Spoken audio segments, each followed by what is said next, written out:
কোরবানি নিয়ে বড় ঘোষণা ভাঙড় থানা পুলিশ প্রশাসনের।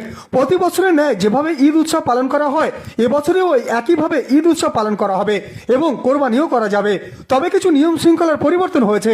যেমন পশু ক্রয় বা বিক্রয় করার সময় অবশ্যই রসিদ নিতে হবে। কোরবানি করা পশুর অবশিষ্ট অংশ মাটিতে পুঁতে ফেলতে হবে, যাতে পরিবেশ নষ্ট না হয়।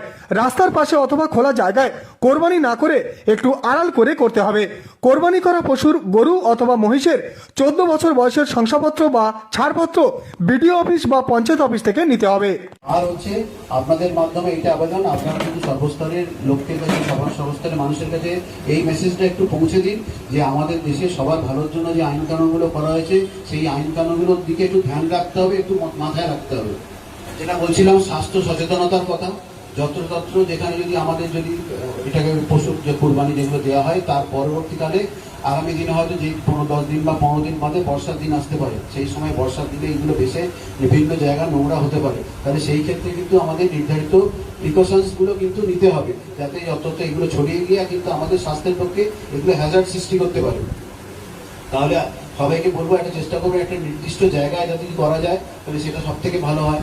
আর তা না হলে অন্তত একটা যেখানে ঘেরাটোপের মধ্যে, একটা পর্দার মধ্যে, যেটা এখান থেকে এই বাইরে নোংরা এগুলো যত সম্ভব একটা লিমিটেড জায়গাতে ছড়িয়ে পড়ে বা লিমিটেড জায়গাতেই থাকে, সেই জায়গাটা কিন্তু আপনারা খেয়াল রাখবেন।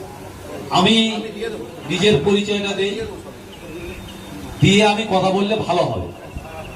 আমি ভারতীয় জনতা পার্টির যাদবপুর সাংগঠনিক জেলার সহসভাপতি অবনী মণ্ডল। আমার ভোগালী 2 চিরতলা গ্রামে বাড়ি। কম বেশি অনেকে এর মধ্যে চেনে। আমাদের বার্তাটা আপনাদের সামনে দেওয়া উচিত।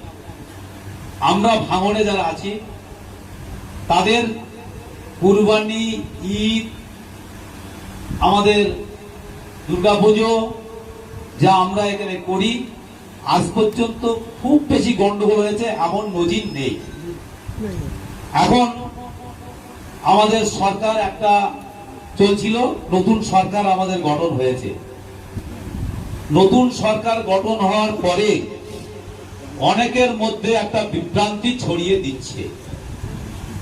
আমাদের এই কুরবানির সময় ভাঙড়ে একটা বিশেষ, এই সময়টায় প্রচুর লোকের তাদের জীবিকা নির্বাহের একটা সময়।